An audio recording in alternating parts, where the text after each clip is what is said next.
पहले जल चढ़ाती थी, पशुपति व्रत नहीं करे थे, पर इष्टे को खोलने के लिए मैंने पशुपतिनाथ का व्रत किसी ने बताया और मैंने करना प्रारंभ करा। बाबा की ऐसी कृपा हुई, बाबा की ऐसी दया हुई कि कोर्ट से 3 महीने भी पूरे नहीं हुए और इष्टे हट गया और मुझे मेरी जॉब वापस मिल गई। इसलिए मैं बाबा को यहाँ प्रणाम करने के लिए आया। ये शिव तत्व, ये ओघड़ी, ये त्रिकालदर्शी, ये कैलाश, भक्ति इसी को कहते हैं,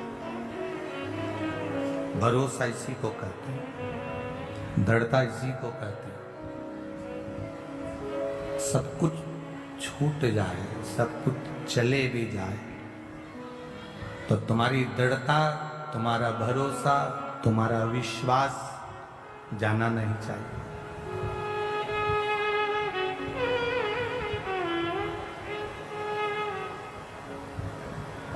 किससे जाकर कहें? ब्रह्मा जी कह रहे हैं कि भगवान विष्णु से कि आपके पिता शिव जी हैं, नारायण आप कह रहे हो कि आपके पिता शंकर जी हैं, और पर मेरा विश्वास नहीं कहता कि आपके पिता शिव जी होंगे। तो भगवान नारायण ने पूछा कि ब्रह्मा जी तुम कैसे कह सकते हो कि मेरे पिता शंकर जी नहीं है? तुम कैसे कह सकते हो? तब तुम बोल कैसे सकते हो कि मेरे पिता शिव नहीं है? कहा मुझे एक कारण से लगता है। क्या कारण है? कहा अगर शंकर जी आपके पिताजी होते तो उनके पास में तो ढेरों संपदा होती, क्योंकि आपके चरणों में लक्ष्मी पड़ी हुई है।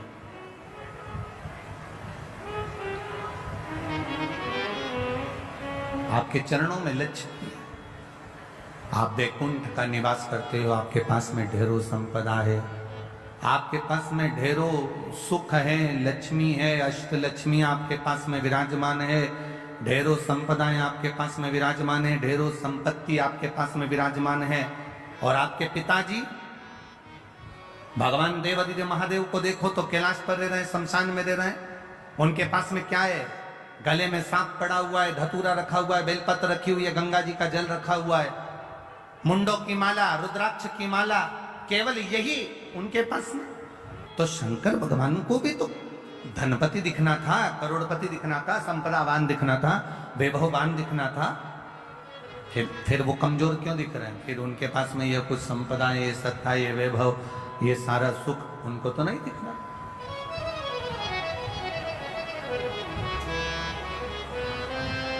भगवान नारायण ने भगवान ब्रह्मा जी से कहा, भगवान नारायण भगवान ब्रह्मा जी से कहते हैं कि ब्रह्मा जी तुम समझ नहीं सकते कि शिव है क्या। शिव क्या है समझ नहीं सकते। ब्रह्मा जी ने कहा मैं विश्वास नहीं करता। एक पर्वत जिसको घुमाना भगवान विष्णु ने और भगवान ब्रह्मा ने प्रारंभ किया, पर्वत घुमाते घुमाते घुमाते घुमाते अग्नि का खंभ प्रकट हुआ, एक लिंगायत आकृति प्रकट हो गई, शिवलिंग प्रकट हो गया। शिवलिंग प्रकट हुआ तो ब्रह्मा जी ने कहा इनका सिर कहाँ, पांव कहाँ? ब्रह्मा जी शिव जी का सिर देखने के लिए आकाश मार्ग से ऊपर की ओर बढ़े। ब्रह्मा जी जब ऊपर की ओर बढ़े, भगवान नारायण शंकर भगवान का चरण ढूंढने के लिए नीचे की ओर गए।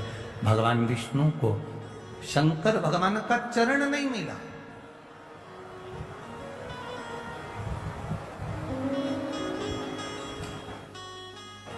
ढूंढ रहे हैं। भगवान विष्णु वापिस आ गए, ब्रह्मा जी से कह दूंगा चरण नहीं मिला।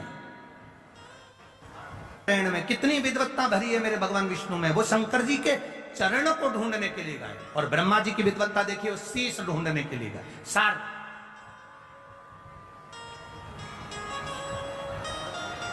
जरा विचार करिएगा। पहले भी कथा में कहा है, आज फिर कह रहे हैं। पहले के समय में इतना बड़ा क्रीम का डब्बा आता था, ऐसा गोल मुंह का बड़ा सा, उसमें से ऐसे क्रीम निकाल लो और अपने चेहरे पे लगा लो और डब्बा बंद कर दो। आज के जमाने में बड़े मुंह के डब्बे बंद हो गए। इतना बड़ा ट्यूब जैसा डब्बा आता है, पैकेट आता है ट्यूब का, और उसमें ऐसा ढक्कन लगा रहता है छोटा सा, उसको खोल लो और उसमें नीचे से उसको थोड़ा सा दबाओ, दबेगा तो ट्यूब बाहर आ जाएगा, निकालो और लगा लो। पहले इतना बड़ा डब्बा आता था, इसमें ऐसे उंगली डाल के निकालना पड़ता था। अब क्रीम जैसा आता है ऐसा लंबा, उसको बस ढक्कन खोल के नीचे से दबाओ और वो क्रीम निकल के बाहर और अपने चेहरे पे लगा लो। कितनी ज्ञान की बात इस डब्बे में और इस क्रीम में है। डब्बे में और क्रीम में कितनी ज्ञान की बात है। यहां क्रीम को नीचे से दबाओगे तो ऊपर से क्रीम बाहर आ जाता है। उसी तरह माता पिता के चरण जब तुम दबाओगे तो मुख से आशीर्वाद बाहर आ जाता है। ये शिव तत्व का बोल बम का नारा है। जब दबे नीचे से चरण, क्रीम बाहर, थोड़ा सा ट्यूब दबाया, ट्यूब बाहर। उसी तरह माता पिता के चरण, परमात्मा के चरण, गुरुजन के चरण, घर के बुजुर्ग, घर के बड़े, घर के बयों के चरण हम जब पकड़ते हैं तो वो आशीर्वाद हमारे ऊपर दे देते हैं, वो आशीर्वाद हमको प्रदान कर देते हैं, वो आशीर्वाद हमको दे देते हैं, देते। आप एक प्रैक्टिकल करिए। आप किसी को भी, किसी चलते जिसको नी भी पहचानते ना, उसको भी सिर पे पल्लू लेकर आप एक बार प्रणाम तो कर लो। आप अगर एक बार प्रणाम कर लोगे ना, आप जिसको नहीं भी पहचानते और उसको अगर आपने प्रणाम कर लिया ना, नहीं पहचानते और उसके बाद भी अगर आपने प्रणाम कर लिया तो आशीर्वाद तो दे ही देगा। क्या बोलेगा? खुश रहो, दूध नहाओ, तो प्रसन्न रहो, आनंद में रहो, खुश रहो, स्वस्थ रहो, आशीर्वाद तो दे ही देगा।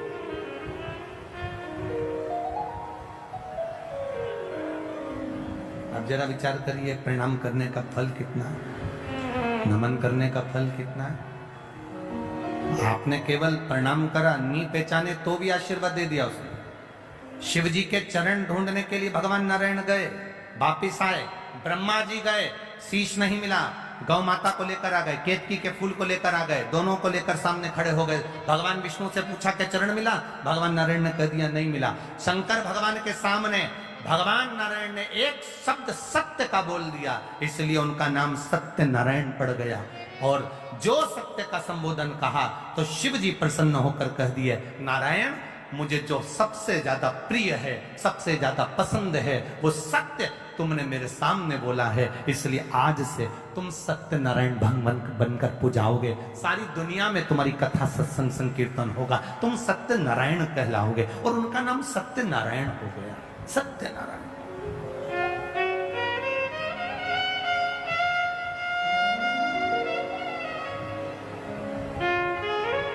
ब्रह्मा जी से पूछा, ब्रह्मा जी से कहा कि ब्रह्मदेव अब आप ये बताइए कि आपको शीश मिला है, आपको क्या भगवान शंकर का सिर मिला? ब्रह्मा जी ने कहा हाँ मिला। ना मानो तो गौ माता से पूछ लो। गाय से कहा शीश मिला है? गौ माता ने एक रोटी के लिए झूठ बोल दिया, झूठ बोला। शंकर भगवान ने श्राप दे दिया कि तेरा पूरा शरीर पूजाएगा पर तेरा मुख अपूज्य रहेगा।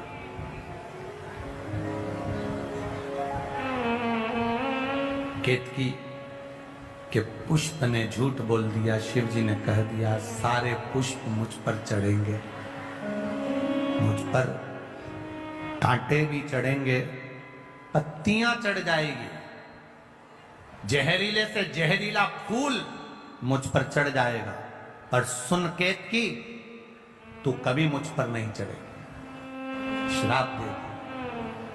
फिर भी ब्रह्मा नहीं माने तो अक्रीमन ने फिर झूठ कर दिया। शिव जी ने पांव के अंगूठे से नख तोड़कर फेंका और फेंकते से ही काल भैरव को प्रकट करा। काल भैरव ने नख से ब्रह्मा जी का एक सिर काट दिया, कर्मनाशा नदी प्रकट हो गई, ब्रह्मा जी झूठ बोलते बोलते लुढ़कते रहे। तब भगवान विष्णु ने उनके लिए प्रार्थना करी, उनके शीश से बट का पेड़ बना, बट वृक्ष।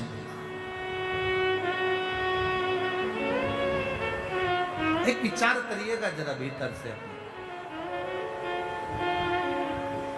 शिव तत्व कह रहा है, अभी अभी प्रयास करिएगा कि जितना बन सके अपनी जिंदगी में उतना शिव तत्व को प्राप्त करने का प्रयास करिए। एक जुआरी जरा सा फूल पत्ती भगवान पर फेंक देता है और वो राज सिंहासन पर जाकर बैठ जाता है। तो ये जो सावन का महीने में जो अधिक मास आता है, ये कोई साधारण नहीं है महाराज। सावन के महीने में जो अधिक मास आता है, ये कोई साधारण नहीं।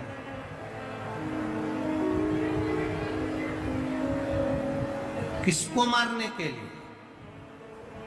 आप लोग तो सब मैनपुरी के जितने भी श्रोता भाई बहन यहाँ बैठे हैं, सब समझदार है, सबने कथा जान रखी है कि मल मास कौन है, अधिक मास कौन है। हम ज्यादा इसका प्रसंग आपको नहीं कहेंगे कि किसको मारने के लिए। केवल हिरण्यकशिपु का संहार करने के लिए नरसिंह अवतार भगवान ने लिया था।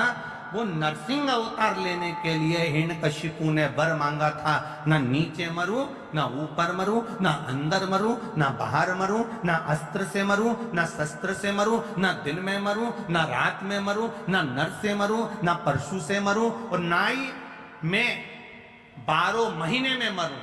भगवान ने तथास्तु कह दिया था। और एक अधिक कर कर मेरे भगवान ने एक अधिक कर कर मलमास को प्रकट करा, अधिक मास को प्रकट करा, और अधिक मास को प्रकट कर कर उसको उस अधिक मास में नरसिंह भगवान प्रकट होकर हिरण्यकशिपु का संहार करे। अब समझने वाली बात देखिए, शिव महापुराण की सावन में जो अधिक मास पड़ता है उसका प्रभाव क्या होता है, अब समझिएगा जरा। अब जो मलमास है,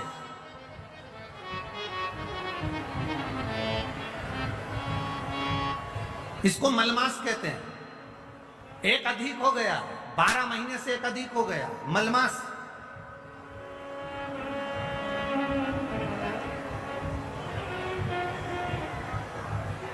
तनख्वाह से ज्यादा मिल रहा है। कभी कभी 40,000 रुपए तुम्हारी तनख्वाह है और 40,000 रुपए से ज्यादा कहीं से कमा कर कोई लेकर आया और अपनी पत्नी को दिया, और पत्नी पूछ ले जी ये कहां से आया, तो ये समझ लेना कहां से आया हो, स्मरण में रहिएगा। 12 महीने से ज्यादा हो गया, मलमास है। कोई भी देवी देवता इसको स्वीकार नहीं कर रहा था। एक भी देवता ने मलमास को सम्मान नहीं दिया। जहां से 12 महीने तो लोग सम्मान देते हैं, पर मलमास को कोई सम्मान देने को तैयार नहीं हुआ। मलमास रोता था, देवताओं के पास जाता था, प्रार्थना करता था, मेरा कल्याण करिए, मैंने नरसिंह अवतार धारण करा है, नरसिंह अवतार हुआ है मेरे मास में, तुम कृपा करो। मलमास को कोई नहीं पूछता, सब ईर्ष्या करते, सब नफरत करते, सब उसको पूछते नहीं। तब आखिरी में देव ऋषि नारद ने कह दिया, तुम एक काम करो, जैसे ही श्रावण का महीना आए, सावन के महीने में मलमास, तुम शंकर की आराधना में लग जाना। क्या होगा उससे? अगर सावन के महीने में मलमास कह रहा है, अगर मैं इतने समय से कर रहा हूं, कई साल निकल गए पर अभी तक भगवान ना मिले, अभी तक मुझे मेरा आदर ना हुआ, अभी तक मेरा सत्कार ना हुआ, और तुम कह रहे हो कि सावन के महीने का इंतजार करो। श्रावण का महीना जब आएगा तुम शिव की आराधना करना, शंकर भगवान तुम्हारा आदर भी कराएंगे, सम्मान भी कराएंगे। जो तुमको आज तक नहीं मिला वो देव अधिदेव महादेव तुमको दिला सकते हैं, वो दुनिया में कोई नहीं दिला सकता। जो शिव दिलाएंगे, जो घरदानी दिलाएंगे, वो कोई नहीं दिला सकता। करो सम्मान।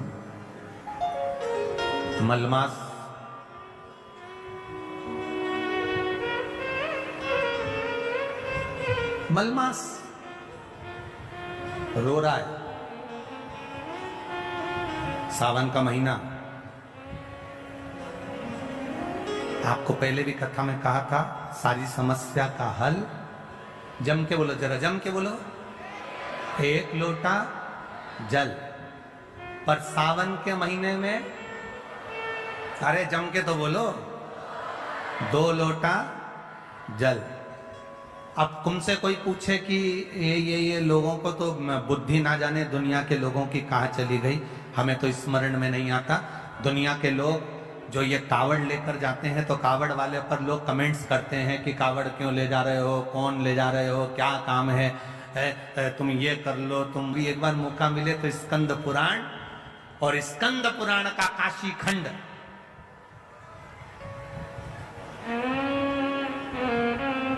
कभी मौका मिले तो स्कंद पुराण पढ़िएगा और स्कंद पुराण का काशी खंड पढ़िएगा। और कभी मौका मिले तो भगवान शिव